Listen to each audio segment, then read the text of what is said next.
Bora, seu Fausto. E aí, beleza? Peraí, que eu não tô Beleza. entendendo o que tá acontecendo com o meu joguinho. Ah, eu vou fechar ele. Eu não tô entendendo o que tá acontecendo, ponto. Tá entendendo o que tá acontecendo com o mundo? É, que dia louco foi esse, hein, cara? E eu vivi pra ver o Roberto Jefferson falando: agora eu sou mártir, só que sem morrer.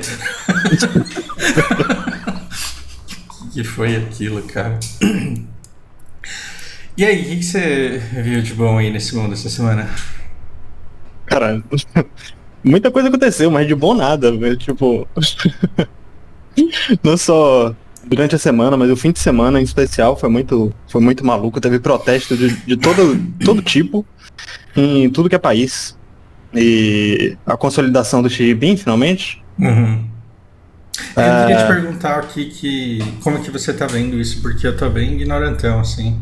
É, Parece que tem uns nomes que são importantes e que eu nunca tinha visto na vida, e eu não sei o que significa o afastamento ou a aproximação deles. Eu queria saber o que você tem a dizer sobre isso. ah, Nossa, meu microfone você tá... sabe que é tudo ensaiado, né? Eu acho que tava longe pra caramba.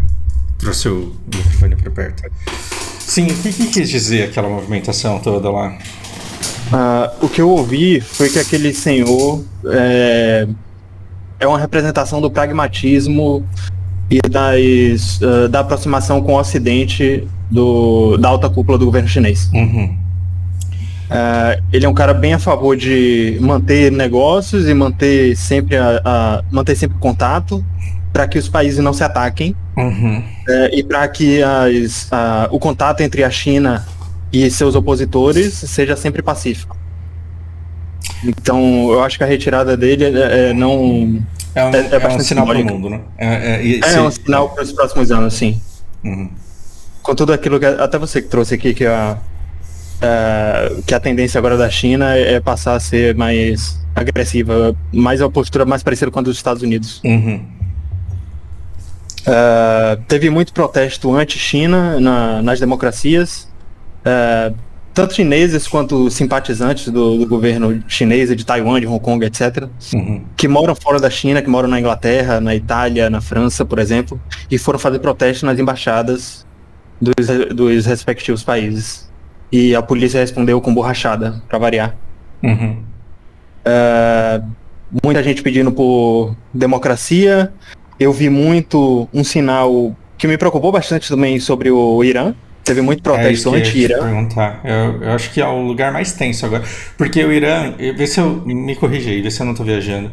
Uhum. O Irã, ele é o proxy da vez dos Estados Unidos. E os Estados Unidos estão querendo diminuir a influência russa e implementar e ter mais influência no governo lá, né? Sim. Os Estados Unidos sempre foi mais alinhado com a Arábia Saudita, Uhum. desde a questão do dólar lá, que até já contei aqui. O Irã sempre fez um jogo parecido com o da Turquia. Uhum. Sempre fez jogo duplo, negociou com os dois. Uhum. Só que, no momento, eu acho que ele se antecipou demais, porque ele viu que a China e a Rússia estão em ascensão e viu tudo que a gente discutiu aqui, que a queda Uhum. agora é do Ocidente, não tem muito por que Uhum. manter tanto contato com os Estados Unidos E e deixar queimou a que eles largada e quis se facilitar. engraçar pra Israel. Tipo, é isso. Isso, Uhum. isso também. E aí, acho que a Revolução Colorida lá começou justamente por causa disso. Mas o que me preocupa mesmo é que esses protestos anti-Irã nos países democráticos legitima uma possível intervenção de fora. Porque eu acho que a grande questão, uma das grandes questões assim nos próximos anos, né, Uhum. é como e quanto um país deve intervir em outro, Uhum. seja para ajudar, seja para atrapalhar. Uhum. Porque nas duas dinâmicas mudou muita coisa. E ainda vai mudar muita coisa. é, Ainda mais com a China ditando tendência daqui para frente. O que é que teve mais? É Teve a queda engraçado da Anistus na como. É Inglaterra. engraçado o que você fala e assim, como que a gente tornaria isso acessível? É, o, vamos ver se eu tento colocar e. Imagina que o Irã ele está muito mais alinhado hoje com a Rússia do que com os Estados Unidos. Não que as mulheres não sofram, sempre sofreram, mas sempre sofreram e nunca ninguém fez nada por elas. E agora, assim, uma série de emissários saem de lá, dizendo que o Ocidente ele deve se unir à mulher iraniana para destruir o governo que tem ali dentro. Sim.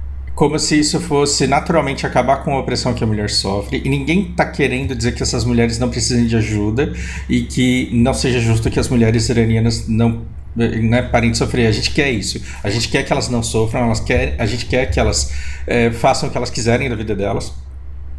Só que quando a gente vai para a rua contra o governo do Irã, existe muito mais coisa envolvida do que a liberdade da mulher usar ou não jihad. Perfeito. A gente está querendo tirar uma estrutura que tem lá e para ajudar a tirar essa estrutura, a gente pode intervir afetando a soberania desse país. O que não impede de amanhã o Irã virar uma superpotência e entrar aqui no Brasil e falar agora todo mundo vai usar jihad porque eu quero. Porque na hora que vocês estavam mais fortes, vocês não foram lá mandar tirar? É isso que a gente está fazendo. A gente está entrando no país do outro e falando como é que ele tem que resolver o problema dele. Isso é muito perigoso.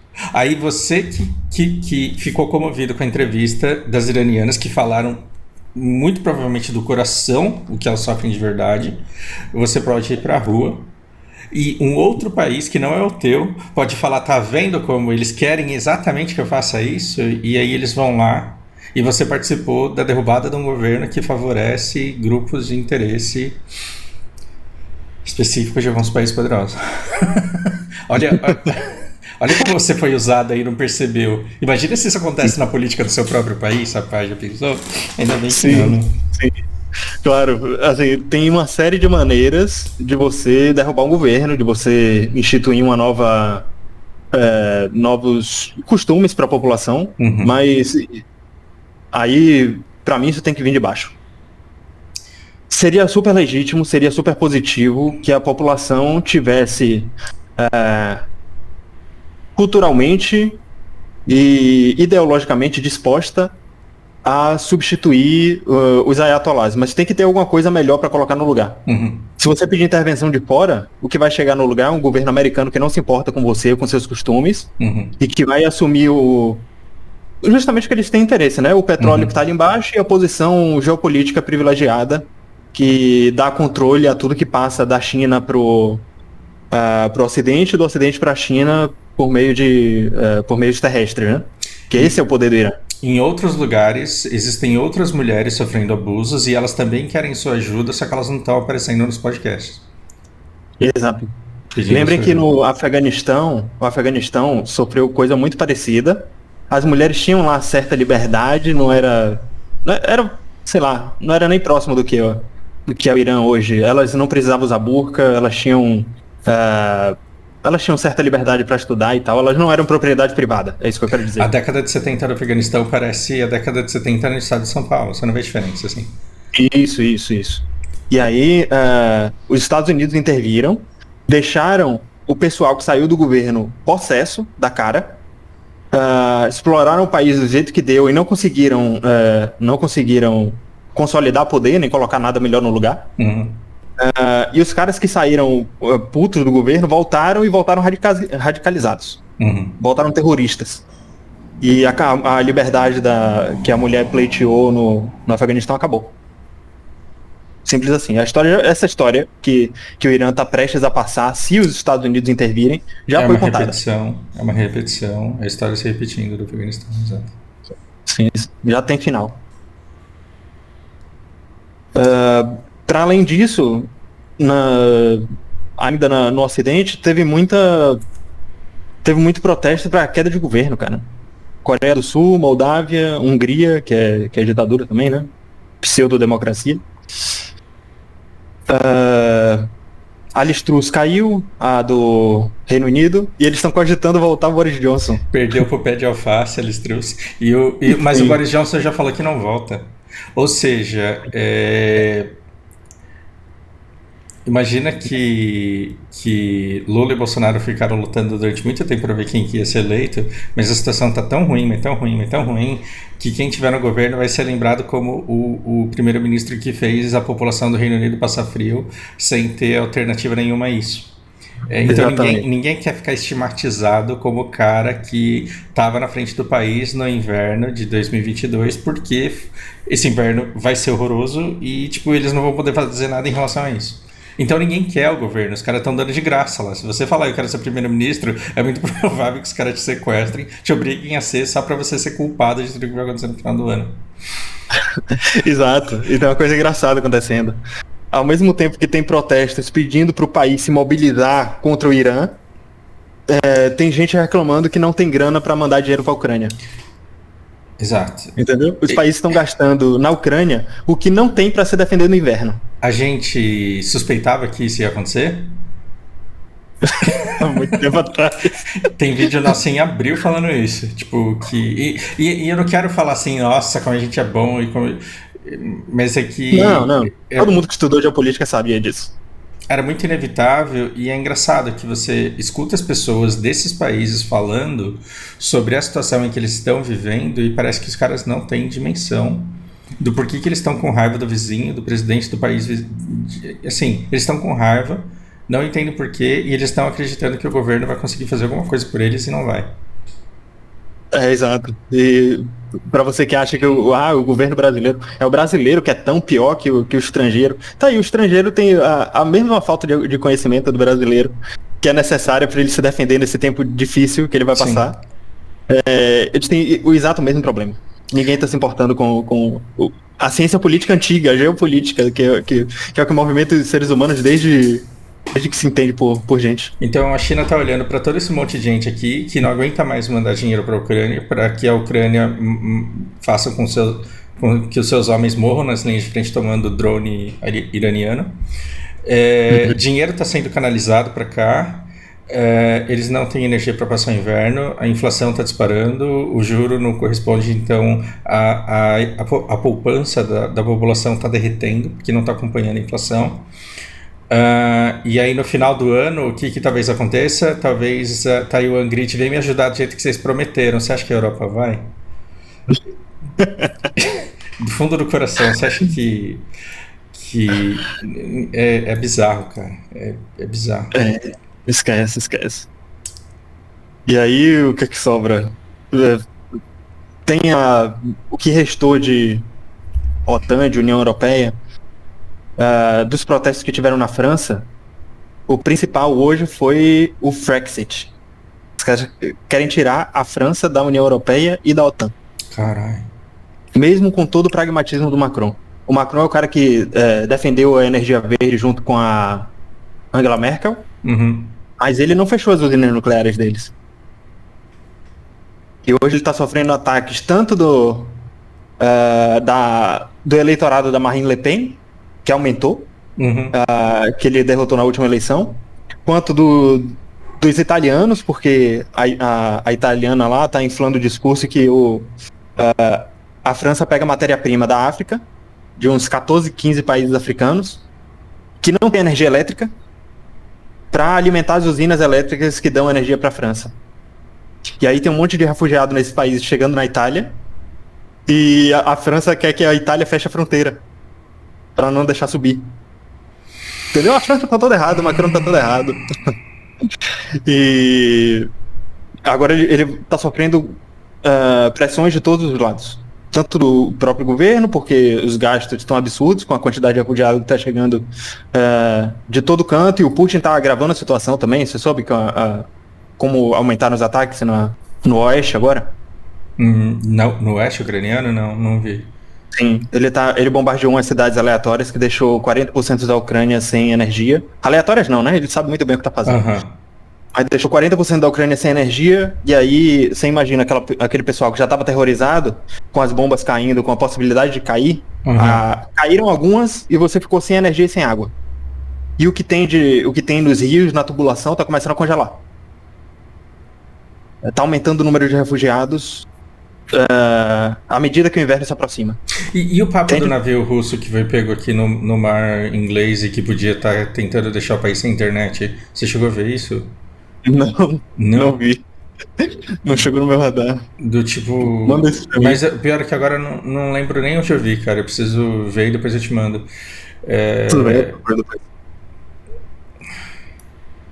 Não Mas sei, é isso, cara. não sei se isso é fake news. Tá com cara, né? Tá com cara. Não sei o que o navio russo faria aqui tentando roubar os fios de cobre da internet. Não, não vai tentar uma vacina. Não tem. Ele pode estar tentando zoar a Inglaterra, isso pode. Cortar a comunicação na hora do inverno, isso é. Não, porque o cabeamento aqui é submarino, né? E sim, tipo. Sim. Eu vi um submarino na costa do. Quer dizer, eu vi notícias sobre um submarino na costa do Alasca e na costa de Nova York. Gente, eu queria alertar vocês em relação a uma coisa que me pegou essa semana. De um jeito muito inesperado. A gente precisa muito de conforto cognitivo. Todo mundo precisa. Se disser que não, tá mentindo. Conforto cognitivo assim, é no que é que você vai acreditar para que o mundo faça sentido, para que você consiga dormir à noite. E talvez por conforto cognitivo, quando você vê assim, esses países aqui entrando em conflito uns contra os outros, e talvez essas conversas que a gente está tendo aqui sejam importantes, porque talvez uma galera daqui comece a fugir para cá, vai aparecer todo tipo de narrativa, e vai aparecer umas narrativas do tipo, esses caras merecem o que eles estão passando, porque eles exploraram matéria-prima e mão de obra daqui, eles exploraram mão de obra daqui barata, e exploraram energia daqui, exploraram o mundo inteiro e enriqueceram a base disso. E tudo isso é verdade, só que não se esqueça de que o meu avô estava na Guerra do Japão e calhou dele estar na Rússia no campo de concentração, mas ele podia estar muito bem na Coreia um pouco antes, e ele podia estar entre os pelotões que estupraram um monte de mulheres coreanas lá, e era meu avô, porque meu avô foi soldado de guerra, e eu não tenho nada a ver com isso. Então duas gerações para baixo, nem japonês eu me sinto. Então, tome muito cuidado para você não falar esses caras aqui merecem morrer porque eles exploraram toda a África, porque eles exploraram não sei o que, porque eles fizeram isso, e porque eles... É tudo verdade. Só que olhe bem para quem é que você deseja o mal, porque talvez você seja muito injusto nisso. E aí você já foi desumanizado. Eu entendo assim, você desumanizar para conseguir lidar com a dor, para lidar com a ansiedade, para não paralisar e tudo mais. Mas a última coisa que você deveria sentir numa situação de colapso desses é ódio e achar que a pessoa está sofrendo porque ela merece. Porque se você se condiciona a pensar que a pessoa sofre porque ela merece, do jeito que muita gente no Brasil pensa assim, tá na favela porque quer, se quiser sair dali conseguiria. É muito confortável você pensar desse jeito. Só que aí você deixa passar um monte de possíveis soluções para ajudar, ou de caminhos para ajudar um pouquinho, que seja, porque você simplesmente não está procurando. Perfeito. Eu vou lembrar que quem conta a história é quem ganha o conflito. Uhum. Então, teve até uma que eu vi na faculdade boa, que foi até deixei isso no status do meu WhatsApp, que o passado é imprevisível. O passado depende de quem ganha no futuro, é verdade. Exatamente. Então, aconteceu o que eu disser que aconteceu, se eu ganhar. Puta merda, cara, é verdade. Então, o quanto a história não já foi contada e recontada, e o quanto do passado não foi apagado e a gente não sabe. Sabe, pessoas que sumiram da história e a gente nunca vai saber os nomes. Sim, pode concluir, desculpa. É o tipo de coisa que a gente vê acontecendo hoje. Por exemplo, era só isso. Eu comecei a assistir, ótimo. Eu comecei a ler um livro do Laurentino Gomes, eu não sei o que você pensa sobre ele. E é um historiador que escreveu 1808, 1822. Aí ele escreveu 3 volumes sobre escravidão. Aí eu comprei o primeiro para ver qual que é. E aí ele começa contando do início aqui, antes do descobrimento do Brasil até. E como que está aqui essa região. E aí eu estou apontando aqui para Nigéria, Benin, Togo e ele foi lá para fazer o estudo dele. E o que ele descobriu? Que na época do PT, o PT ele estava montando muitos museus lá e tentando investir uma grana e tentando desenvolver alguma coisa para levar mérito por isso e conseguir não sabemos o que. Sinceramente, não sei. Mas aí foi descontinuado, porque afinal de contas, quando teve a queda das commodities, não tinha dinheiro nem para gente, que dirá para investir lá fora. Esses países eles têm um certo ressentimento por coisas que a gente começou e descontinuou, e entendemos o ressentimento, mas também não dava para ficar fazendo na situação que a gente estava. Mas tudo bem, porque agora quem está lá? Chuta, assim, que país que você acha que apareceu lá para fazer uns investimentos em infraestrutura, em agricultura, em ferrovia? Sim. Tudo. Belt and Road, a iniciativa deles lá. Então, depois eu não sei se eu te mandei um documento com os investimentos da China no mundo todo, e aí a Rota da Seda está perfeitamente desenhada, cheia de bolinhas, assim, e aqui nesse lugar aqui onde a gente se encaixaria de conchinha na Pangeia, então quando você vê Nigéria, Gana, tem muito investimento dos caras ali naquela região. E aí, o que você vai falar? Que a China é comunista, imperialista? Em que situação você acha que esses países estão de falar ferrovia aqui? Não, obrigado, a gente não quer, porque vocês não são uma democracia. Não. A China está fazendo isso para livre mercado, gente. Para livre circulação de pessoas e mercadorias. O Trump chegou a negociar com a China, só que ele foi impedido pelos Estados Unidos a dar continuidade às negociações, e ele está meio que proibido de participar disso, porque o interesse dele é abrir Trump Tower, campo de golfe e loja loja de gravata da filha dele ou da mulher dele, que tem lá, da família dele. Quer expandir os negócios dele e abrir cassino também. Em tudo que é país. Então, todo lugar que a China fosse tocar, o Trump ia tocar também. Mas os Estados Unidos impediu ele de fazer isso, dele atrelar o nome dele a isso. Então, conhecendo o cara, eu não acho que ele parou completamente. Com certeza ele deve ter um laranja fazendo isso por ele.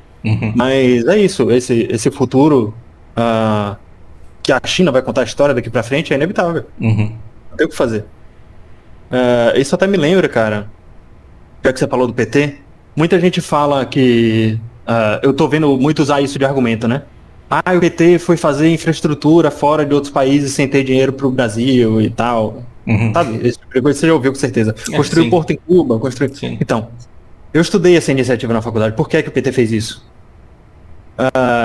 Isso é antes do PT. Eu acho que até antes de FHC. Tem uma iniciativa que é um projeto de Estado, que é a Cooperação Sul-Sul.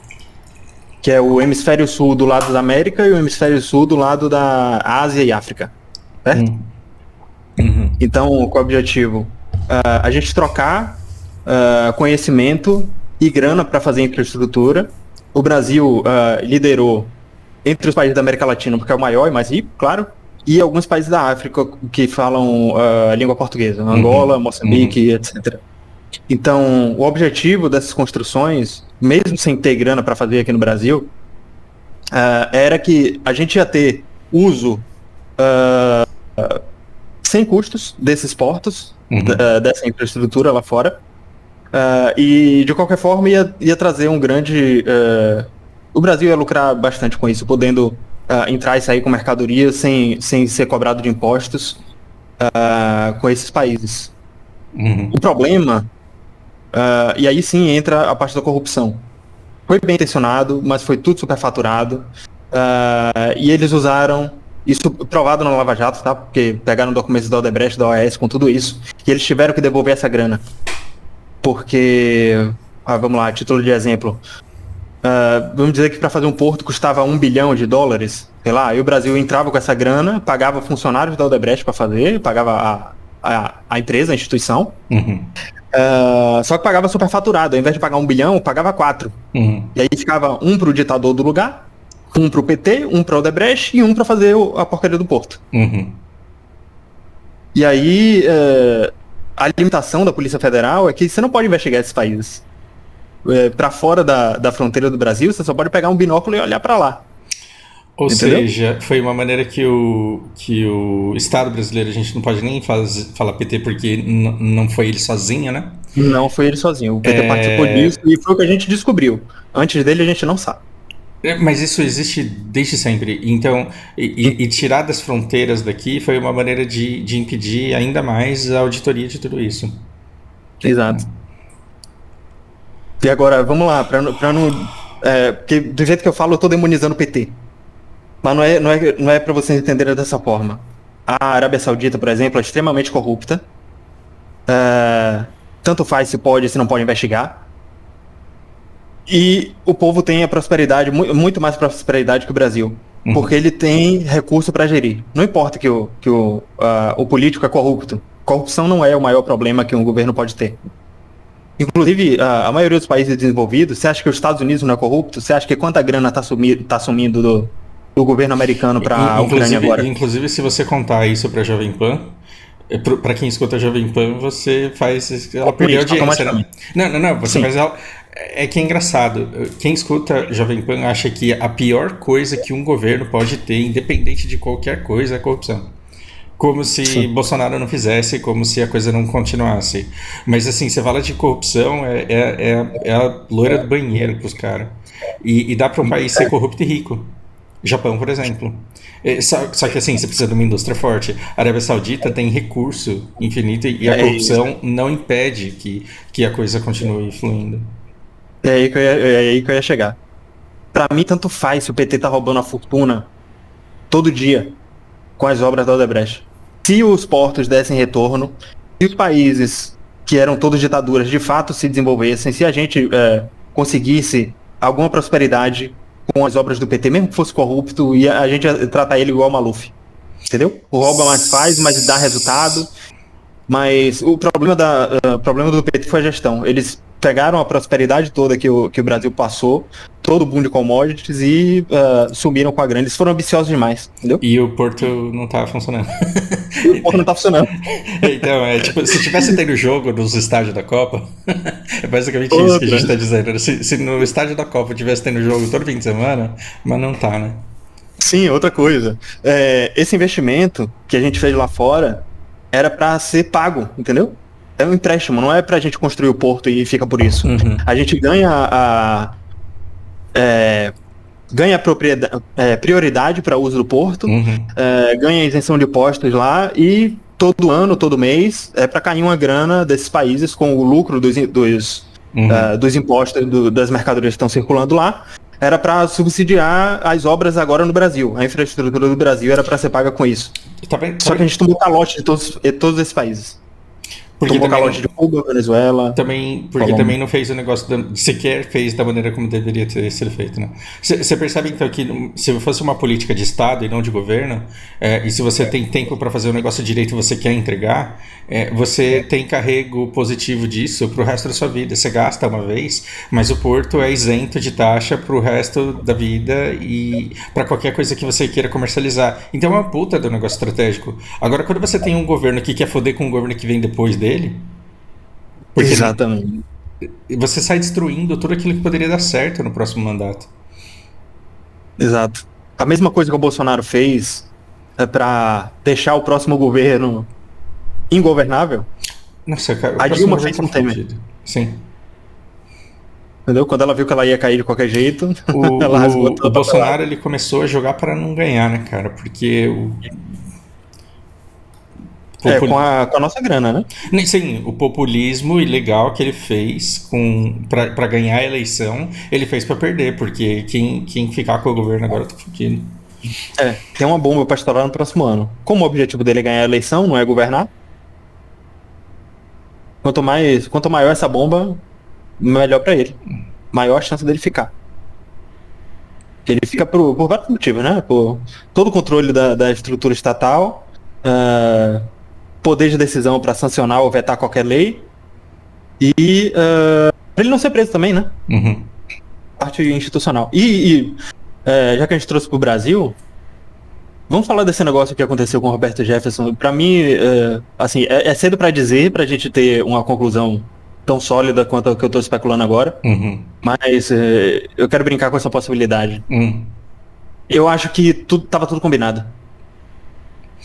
É um jogo que casa muito com essa banalização do absurdo e conversa com o núcleo bolsonarista que precisa cantar o hino e que precisa defender a todo custo a democracia porque o comunismo está chegando. É um exemplo radical que dá muito engajamento, né, pra essa aula. Mas sim, e vai além disso. Porque como é que funciona a eleição presidencial no Brasil? No primeiro turno todo mundo se radicaliza. Uhum. De propósito, o Bolsonaro se posiciona mais à extrema direita e o Lula mais à extrema esquerda para puxar os primeiros votos que ele precisa para a base. Uhum. E no segundo turno tem uma corrida para o centro. Certo? Como o Bolsonaro é mega maluco e não consegue se comportar direito, tipo assim, a base dele é muito eufórica, é muito barulhenta e ele parece radical o tempo todo. Tinha que aparecer alguém mais maluco que ele para ele parecer um moderado. Genial. Entendeu? Genial. Então eu acho que ele combinou com o Roberto Jefferson, pro Roberto Jefferson pagar de maluco, para ele repudiar tudo que o Roberto Jefferson tá fazendo, para ele defender a polícia, que isso é uma coisa moderada, é uma coisa institucionalista, que é a última coisa que o Bolsonaro é. Nossa, cara, isso tinha me passado completamente em branco. Não, mas claro, faz todo sentido, porque aí, assim, a Jovem Pan falando, não, o cara se excedeu mesmo, aí tem que ver esse negócio aí, e aí o Bolsonaro, tipo, eu até postei umas besteiras aqui a respeito disso, deixa eu ver aqui, as merdas que eu falei. E aí o pessoal mais histérico fala, o Bolsonaro é um extremista, aí o Bolsonaro vai dizer, não. Tem gente pior que eu. O extremista é o Roberto Jefferson e a base dele. Como se não fosse a mesma. Eu mandei um recado para algumas pessoas. Eu falei, olha, quem foi convencido de que está lutando contra o comunismo e pensa em fazer, entre aspas, valer a democracia, no caso das urnas serem, entre aspas, hackeadas, precisa se atentar a duas coisas. Que o governo ele vai defender você igual tá defendendo o Roberto Jefferson, dizendo, no máximo, assim, o cara se excedeu um pouco aí e largando o cara pra ele se fuder, e depois que você não é o Roberto Jefferson e que a impunidade não vai valer pra você. Então, se você atirar na Polícia Federal, muito provavelmente os caras não vão deixar você fazer vídeo pro Instagram. Exatamente. Você não tem 30 anos de parlamento, calma. Exatamente, você não salvou o PT do mensalão. Então, toda vez que a gente tolera algo absurdo só porque todo dia tem absurdo, e porque dessa vez esse absurdo é justificável porque você está lutando contra o comunismo, a gente ajuda a construir o absurdo que vai acontecer amanhã, porque né?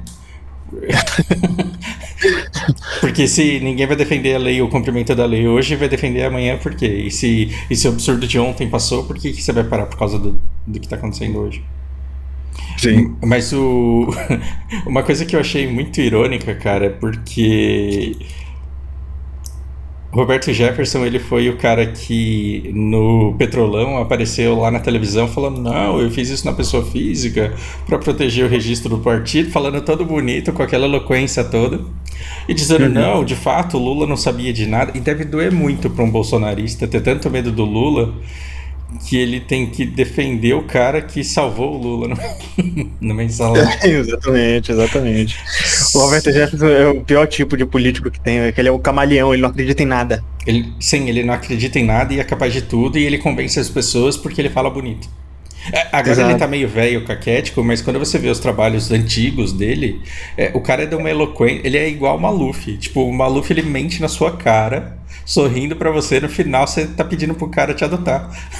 Falou, nossa, eu queria que meu pai fosse igual a você. Se governasse pra sempre. Sim, é sem noção, cara. Ele foi o autor do Estatuto do Desarmamento, por exemplo, de Lula. Foi o primeiro a denunciar o mensalão. E é engraçado que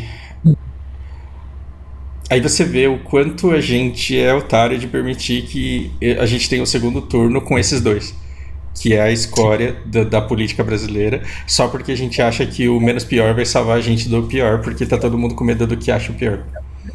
Sim. E a gente ainda briga com os vizinhos tudo por causa disso. Sim. E uma metade dessa galera acha que o Bolsonaro é outsider com 30 anos de governo. Uhum. Muito louco, é sem noção o Brasil, velho. Umas contradições assim que não cabe, realmente não. Uhum. E aí, como é que você impede a fuga de mente do país? A pessoa que. Todo mundo que tem um pouquinho mais de conhecimento, que corre atrás de entender como o Brasil funciona, tá indo embora. Como é que você segura essas pessoas? Eu não tiro razão de ninguém, cara. Ou seja, a gente está num país onde. Você vai conhecer o Anderson, eu fiz o vídeo com ele e adorei, cara. Você vai ver Massa. aqui no canal. E a gente está num lugar onde a educação é horrível e se você tem que se esforçar muito, mas muito, mais muito para ir para uma federal. E aí, quando você se forma numa federal, você se qualifica para sair do país. A gente tá aqui eternamente perdendo a guerra pelas mentes, né? A gente está selecionando de maneira muito injusta a nata da nata da nata e a gente está exportando essa nata, sem nada em troca. Porque aí Exato. o cara ele arruma um emprego no exterior e ele vai gerar renda e vai gastar lá. Pensando nisso, o Brasil é tão perverso que o mais pobre tá pagando a educação dessas pessoas. Exato. Porque essas pessoas são as que têm condição de pagar um colégio particular, portanto, são os que tiram as maiores notas no vestibular, então ocupam as faculdades públicas e majoritariamente, meio com cota influencia o quê? 10% disso. 90% das pessoas que têm mais condição estudam de graça aos custos da população mais pobre, que não tem condição nem de pagar uma faculdade dessa, nem de sair do Brasil. Exato. Então, é para perpetuar mesmo. Então, não é para ninguém se emancipar. Participar do jogo e mudar a direção da roda. Esquece. É isso. Minha esperança agora é essa aliança que a gente tem com a China, cara. Assim, cada dia que passa eu penso, eu tenho mais certeza que não tem muito pra onde correr, sabe? Que a gente não vai se emancipar, a gente não vai ter bomba atômica, então a gente tem que ser fantoche de um país gigante maior. E de forma... vai ser na China, não tem jeito. E tem que pensar muito de forma pragmática, aí sim. E a gente tá seguindo porcamente do jeito que a gente está seguindo, porque a gente vende muito para fora e isso gera muita arrecadação. E aí a gente é condicionado a torcer contra o agro. A gente não está dizendo que a distribuição é justa, não é. Mas quando a gente torce contra o agro, a gente quer deixar de exportar soja porque isso enriquece o agro, só que é o que mantém a China viva, é o que mantém a paz no mundo. Sim. Se o agro parar, eu não tenho noção de quantos países vão querer invadir a gente. Sabe? É muito mais grave do que, sei lá, o petróleo do Irã. Porque, por exemplo, quando você soma todo o que vale as Bitcoin, quando você soma toda a dívida do tesouro, quando você soma todos os dólares, que no fim, nada disso importa quanto dinheiro tem no mundo líquido. É quanto de comida está sendo colhida todo dia e quantas pessoas estão comendo. Sim, ninguém come dinheiro. Ninguém come dinheiro, exato. Pode imprimir à vontade aí, não tá mudando nada, só quem se aproveita disso, né? Então, o nosso problema, ele não é assim... distribuição é sim um problema sério, mas o maior problema hoje é como é que a gente consegue ter dinheiro para pagar mais pela comida do que os mais pobres do mundo. É esse o jogo. O dia que você tiver mais dinheiro, o dia que a gente, como país, tiver mais dinheiro do que os mais pobres do mundo, a gente vai conseguir comer bem e fazer churrasco. Agora, se a gente começar a perder para indiano, não é porque indiano não presta, é porque ele ficou mais eficiente do que a gente. Aí ou você paga mais do que ele, ou você não come. Aí é chegar no mercado e ver que o pacote de macarrão tá 40 conto. E aí das duas uma, ou você ganha mais dinheiro que o indiano para pagar 40 conto no pacote de macarrão, ou a gente não come. Então o nosso problema ele não é só distribuição, ele não é só acabar com a corrupção, a gente precisa aprender a gerar riqueza, só que a gente não quer pensar em como gerar riqueza, porque a gente quer que o cara que é mais rico, ele distribua com a gente. Sim, eu acho que mais do que isso, sabia? Não é nem... Eu acho que o maior problema do brasileiro nem é gerar riqueza, porque riqueza a gente tem. A gente tem que otimizar, não é só distribuir, mas não é exatamente distribuir. É mais gestão. Que a riqueza está embaixo dos nossos pés. Se a gente souber aproveitar, tirar o nosso e distribuir para o mundo, dando a condição que o brasileiro merece, sabe? Porque a gente tem muito mais do que todo mundo precisa no Brasil.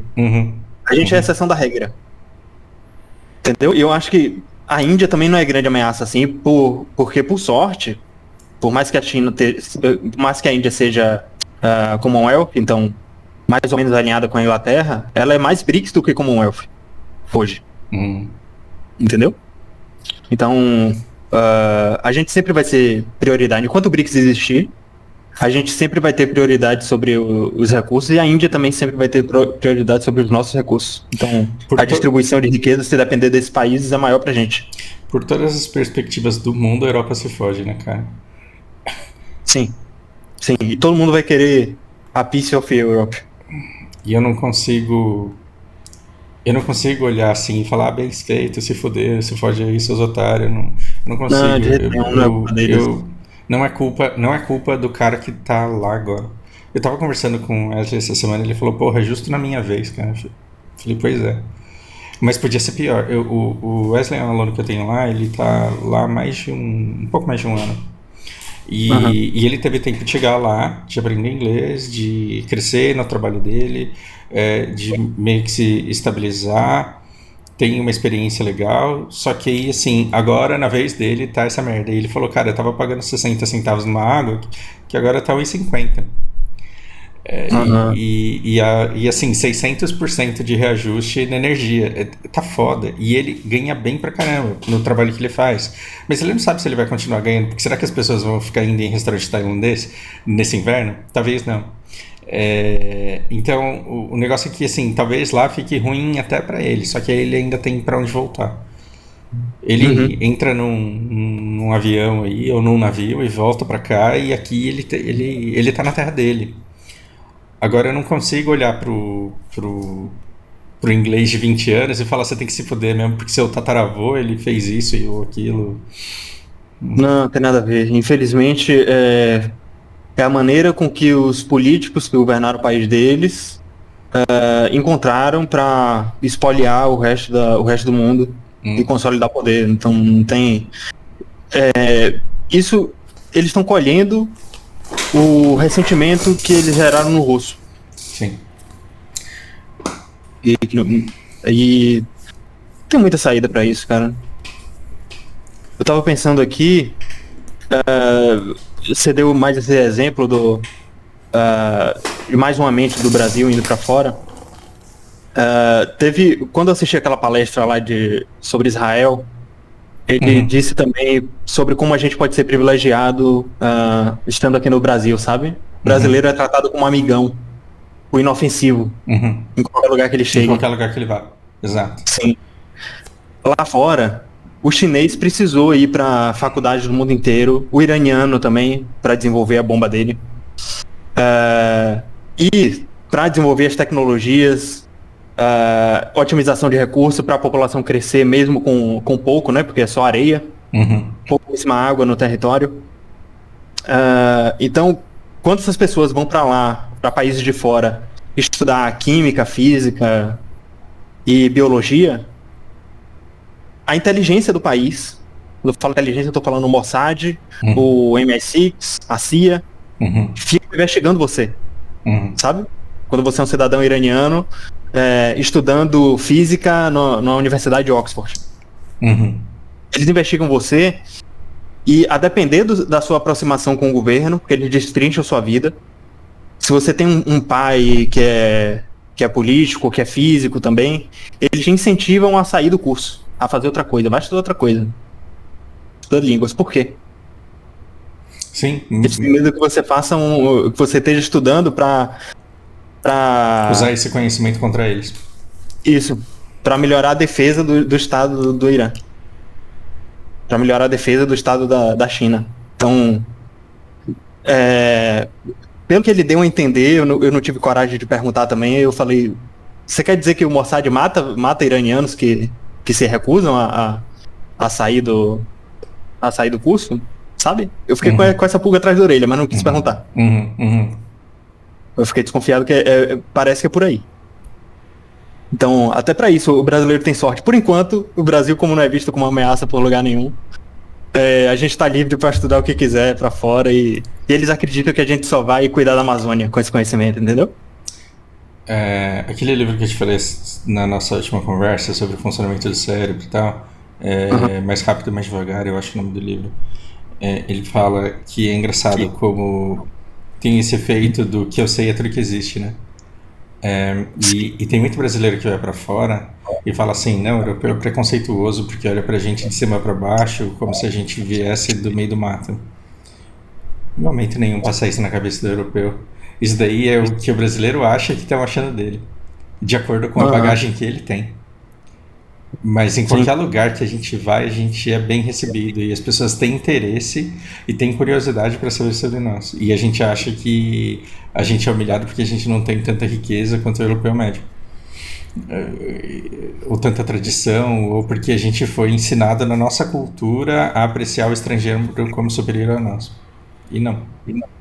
E é engraçado que quando você conversa com um cidadão médio, porque é claro, todo país vai ter seus acadêmicos, vai ter os intelectuais, vai ter o pessoal que vive de escrever livro. Mas quando você chega numa cidade japonesa assim, você vê que o japonês médio ele não é nada diferente do brasileiro médio. Eu adorava uma senhora que trabalhava numa das fábricas que eu ia lá e ela falava assim: tudo que vocês falam aí pra mim é muito difícil, eu só tenho 2 interesses na minha vida, que é previsão do tempo e flor. E só. Aí todo dia ela assistia a previsão do tempo, ela sabia que hora que ia chover, ela ficava falando pra todo mundo que hora que ia chover e cuidava das plantas dela e não tinha mais interesse nenhum. E a gente acha que a gente tá numa competição, porque a gente se enxerga como inferior e tenta fugir desse olhar. Em todo lugar do mundo a gente é bem recebido. E na Europa eles têm medo dos vizinhos, então não tem esse conforto todo de receber um turista e ser receptivo. Eu gostei da palavra que você usou, competição. Na verdade a gente está em competição, você sabe, né? Sim, a gente está em competição. Pera, a gente deveria estar em competição com eles, mas parece que a única coisa que na nossa cabeça compete é o ego. É tipo você olhar pra minha roupa e achar que eu me visto mal. É tipo essa a nossa preocupação, né? A gente não tá preocupado em ser mais eficiente do que o outro e performar melhor do que ele. A gente tá com medo do olhar dele nos diminuindo. A grande trava que as pessoas têm pra falar inglês é isso. Eu vou falar inglês, o cara vai ver que eu não sei e vai achar que eu sou burro. E aí eu fico quieto. E na verdade, não é isso, né? Mas agora, ligando esses pontos, eu acho que tem um ponto de... Eu acho que é uma faca de 2 gumes, sabe? Eu acho que no momento em que o Brasil quiser se projetar para fora, manifestar esse interesse de ser uma grande nação, de liderar qualquer coisa que seja, eu acho que a gente vai parar de ser olhado como inofensivo lá fora. Entendeu? Na hora que o Brasil se representar como uma ameaça para qualquer um, ou para qualquer nação do Ocidente, na hora que nosso vínculo com a China ficar mais evidente do que eu acho que a gente vai ser interpretado como uma ameaça. Eu lembro que no início da guerra da Ucrânia, eu acho que o Zelensky disse que não queria brasileiro lá. Lembra que eu disse isso? Não era só porque a gente era visto como... não é porque vem do Brasil, é porque o Brasil tá aliado aos BRICS. Entendeu? Eu acho que esse tipo de coisa acontece, mas numa escala militar, numa escala muito mais pra frente. Então, o brasileiro médio lá fora ainda não sofre com isso, mas eu acho inevitável. Se a gente crescer, em algum momento isso vai acontecer. Porque, veja bem, isso diz também sobre o ritmo com que os países vão crescer daqui pra frente. Teve um pensamento que eu tive ouvindo um podcast, foi do o Rock com o Oliver Stunkel no Flow. Eles falaram, inclusive uma coisa que eu notei no Rock, ele é muito anti-China, né? Parece que ele não entende ou ele não quer entender que a China pode ser próspera e autoritária. E ele não entende, ou finge não entender que ela pode ser o nosso maior aliado e que a gente pode escolher ficar do lado deles e não do lado de Israel e Estados Unidos. Isso a China também cresceu... diga. Eu tô com isso na cabeça. Isso é notável e eu acho que isso deveria ficar um pouquinho mais claro do que ele tenta fazer parecer. E é a minha única ressalva com ele. Eu acho que ele tem todo o direito de pensar exatamente do que ele pensa, do jeito que ele pensa, mas ele deveria deixar claro, o meu viés é americano. E aí, em algum momento, ele passa pra bondade. Você é doido? 5G, tudo na mão da China, a gente vai ficar completamente à mercê deles, mas a gente tá à mercê dos Estados Unidos. Sim, exatamente. Aí dos Estados Unidos pode, da China não, né? Ele acha que os Estados Unidos é o mal menor. A gente é todo alinhado com a China, os Estados Unidos é o mal menor. Tá doido. E, assim, não esqueça que o governo americano já derrubou o governo aqui. E a China não. Sim. Então, E é bizarro porque com a influência que ele tem, ele pode mobilizar muita gente a fazer exatamente o que os Estados Unidos querem. Então, sim, hoje, o Ricardo Marcílio, é isso o nome dele? Ele não tem essa força. O Rock tem, porque o Rock, se ele entra na rede bolsonarista, por exemplo, ou petista, ou em qualquer uma das duas, ele pode ser muito bem-vindo com esse discurso de neutralidade. Ele faz o país inteiro tomar uma direção daquilo que todo mundo vai convencionar ser o justo, e se você falar contra isso, você vai ser o comunista. Isso é muito perigoso. Sim, inclusive eu suspeito que é por isso que ele tá quieto agora. Porque os Estados Unidos estão defendendo abertamente a eleição de Lula. E toda a base dele tá pró-Bolsonaro. Que interessante, né? Que interessante. Então. Ele não tá assumindo postura nenhuma pra não perder com nenhum dos lados. Ele tá sendo o mais pragmático possível com todo o conhecimento geopolítico que ele tem. Então, enfim. Porque não tem tanta diferença assim da forma como os governos ganharam prosperidade da década de 80 pra cá. Tipo assim, os chineses aprenderam nas melhores faculdades de outros países, voltaram para empreender na China e recebem investimento do Estado para abrir as Big Techs. Expandem assim, o soft power com essa informação. E a diferença entre eles é que um é democrático e o outro é ditadura. E aí eu pergunto, qual é a diferença entre o governo americano investindo na Apple e na Amazon e o governo chinês investindo na Huawei e no Alibaba?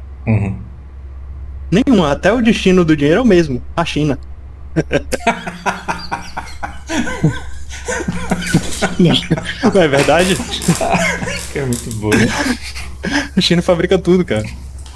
Tanto chinês quanto americano. Muito boa. Então não tem como. Desculpa, Estados Unidos, eu gosto muito da democracia de vocês, mas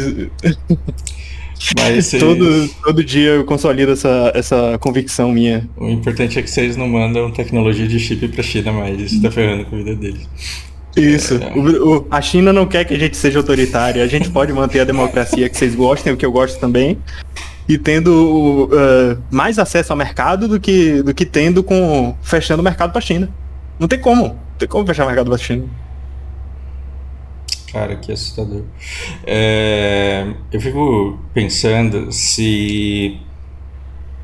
Talvez essa tenha sido a maior preocupação minha nas últimas semanas e eu não falei sobre isso até hoje, não sei porquê.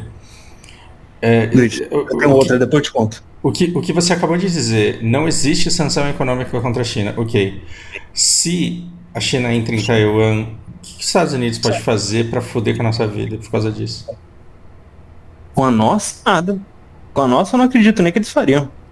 Eles não fariam isso, né? Porque eles sabem que seria completamente improdutivo.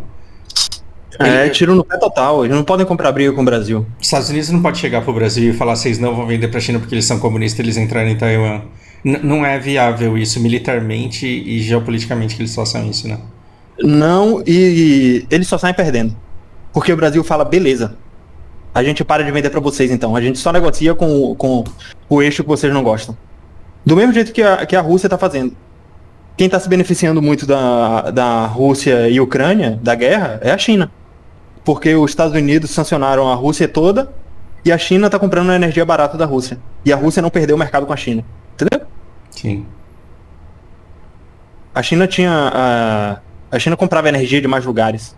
E agora eles estão com o mercado praticamente exclusivo entre os dois. Então, uniu o útil ao agradável. É a maior fonte energética do mundo, com a maior indústria do mundo. Isso. A maior oferta com a maior demanda. Que ótimo. Obrigado, Estados Unidos. Eu vou lembrar que a gente não precisa de vocês. Cara, então a gente tá seguro, né, meu? Tá safe, tá muito safe. Meu problema maior é sabotagem. Isso aí é meu medo.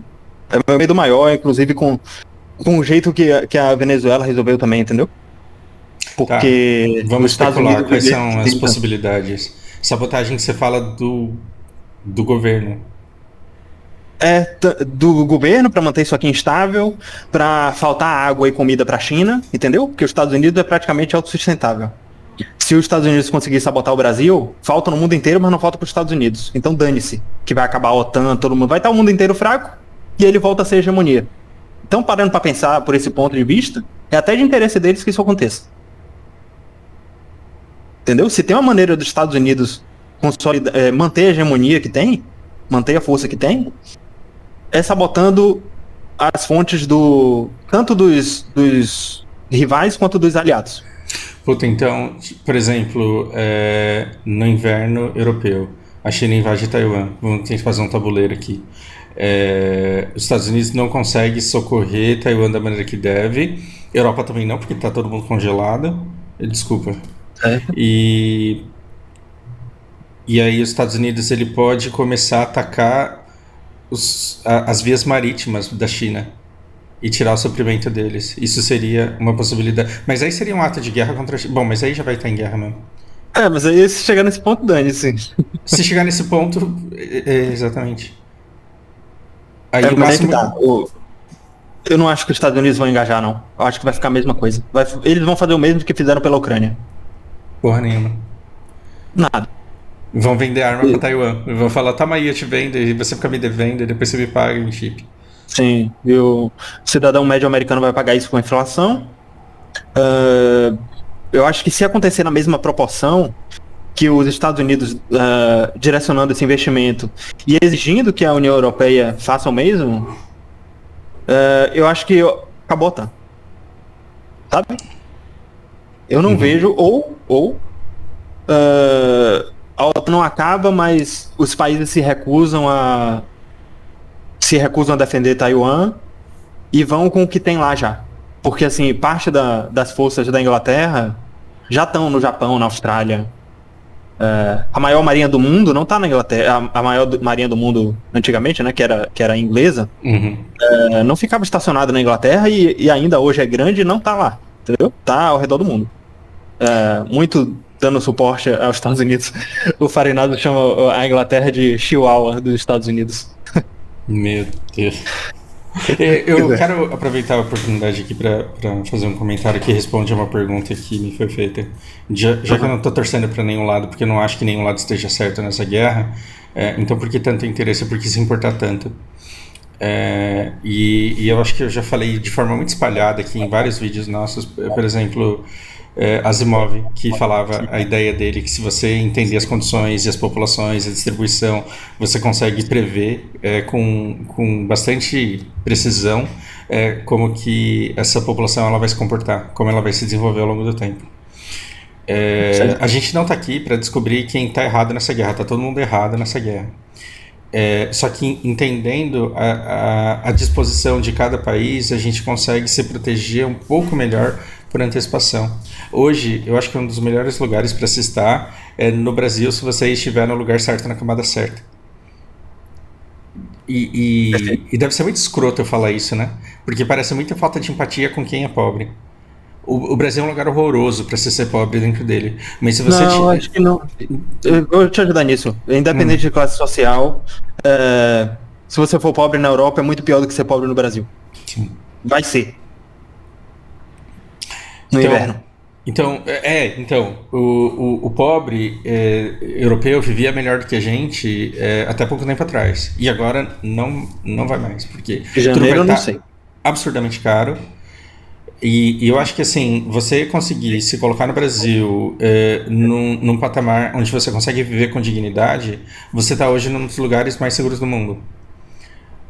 E pode ser que um dia não seja mais. E o dia que não for mais, é legal que você tenha se acostumado a acompanhar o mundo para você saber onde é esse próximo lugar mais seguro do mundo. Porque aí você pode começar a fazer seus planos para ir para lá. Porque você nunca vai conseguir ser o fodão que se alista como voluntário soldado na Ucrânia e resolve o problema de guerra no mundo. Você não vai ser esse cara. Exato. Mas você pode levar a sua família para um lugar onde você sobreviva bem, com dignidade, vivendo a sua vida tranquilo, sem ser afetado pelos furacões e pelos terremotos e pelos vulcões que estão explodindo em todo lugar. Uhum. Por isso esse meu interesse. É porque eu odeio ver uma coisa que eu não sei de onde veio. E que quanto mais as pessoas estudam, mais elas entendem a desgraça que aconteceu, quando que aconteceu, por quê, e elas conseguem reagir àquilo. Exato. Cara, muito bom o que você falou. Tem um exemplo muito bom para trazer disso. É porque a gente se acostuma com a realidade do jeito que Fausto e Lucas falam ao longo desse ano. Se a gente estivesse falando as mesmas coisas em 2020, 2019, ia taxar todo mundo de gente maluco. Uhum. Né? Uhum. Então, é porque a gente detectou uma mudança de paradigma na sociedade. E por que não no mundo, né? Porque a gente se acostuma. A gente está acostumado a ver os Estados Unidos sempre próspero, a Europa sempre próspera, porque sempre foi assim desde que a gente nasceu. Uhum. O tipo de mudança que está acontecendo agora pode ser do mesmo tamanho da Segunda Guerra Mundial. E as pessoas que popularizaram o sul e sudeste do Brasil, tá cheio de descendentes de alemão, de italiano, de japonês, são as pessoas que tinham essa visão naquela época. Tinha uma visão de Lucas e Fausto naquela época. No pós-guerra, no pós-segunda guerra, ou um pouco antes da guerra, que eles estavam procurando o próximo país próspero, seguro, para dar continuidade às suas vidas e das suas próximas gerações. Basta que você dê um rolê lá no sul e pergunte histórias de holocausto e vai ter um cara que falou: meu avô veio e o irmão do meu avô ficou lá para vender as casas e o meu avô chegou e o irmão dele não chegou. Para nossa sorte, para nossa grande sorte, o Brasil é um desses países, tanto naquela época quanto hoje ainda é. Ainda é. Sim. Então o ucraniano que tem uma graninha para sair pode apostar no Brasil. E a gente tem vários medos desse prognóstico. Por exemplo, eu estava conversando com um aluno meu e a gente conversa muito abertamente sobre isso tudo. E ele falou: cara, eu fico muito feliz que a gente, como nação, possa receber refugiados e dar a eles uma oportunidade de começar do zero, mas ao mesmo tempo isso me assusta. Porque aqui a gente já tá cheio de expatriado e o nível dos caras é alto e eles vão chegar aqui e as empresas gostam porque qual que foi a palavra que ele usou? Ele foi uma palavra super engraçada que eu achei todo fora de contexto, mas que eu entendi exatamente o que ele quis dizer. É de boutique. Ele falou assim, é de boutique você ter um cara de Portugal, um cara da Inglaterra e um cara da Itália na sua laje corporativa ali. Sim, ver um cara com conhecimento foda, um sotaque engraçado, impressiona todo mundo, né? Sim, aqui na empresa nós temos uma política de diferentes princípios e muito... Assim, e aí você fala: caralho, essa empresa é muito foda, quero fazer negócio com vocês aqui. E até isso a gente tem que se preocupar. Não estou falando que a gente deva ser xenofóbico, não é isso. Não. Mas perceba, olhe a educação que você teve e pergunte-se por que é que você acha tão da hora vir alguém da Rússia, dos Estados Unidos, abrir uma escola de idiomas e virar influencer porque se interessa pelas coisas do Brasil. Pois é. Eu quero que você me responda por que você gosta de ver tanto estrangeiro fazendo react de coxinha quando ele foi em São Paulo. Por que isso é tão fascinante, tão atraente? Por que você se sente tão abraçado e falando: nossa, que foda? E por que você compraria de uma empresa que tem mais estrangeiros do que uma que só tem brasileiros? Porque isso é um problema que talvez você tenha que lidar daqui em diante. Não é para que você seja xenofóbico, mas é para que você reconheça o valor da sua pátria. E a sua pátria não é o que o PT e o que o PL ficam falando que é. Só que é uma coisa muito maior que isso. Sim. A pátria não está em uma caixinha ideológica, não está em um discurso político. Ela é a sua vida. Sim. O seu universo. Pra Ela- você, o que foi o Brasil até agora? Sabe? O que te levou a chegar até aqui, com toda a sua. Com tudo que te atrapalhou e com tudo que te ajudou. Isso é o Brasil. É muito maior do que uma equipe de governo.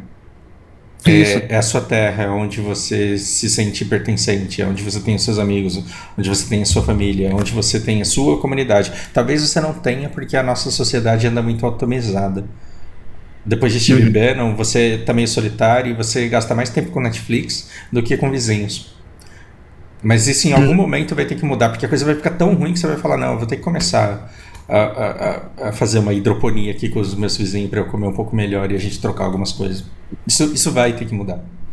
E aí você vai falar, cara, enquanto eu tava puto porque os caras não fazem valer a Constituição que me garante moradia e eu moro de aluguel, enquanto eu tava puto, eu tinha entre os meus vizinhos tudo que eu precisava para começar a realizar trabalho, gerar riqueza e viver melhor, porque o meu país me proporciona isso. Quem me impede é o governo com o discurso dele.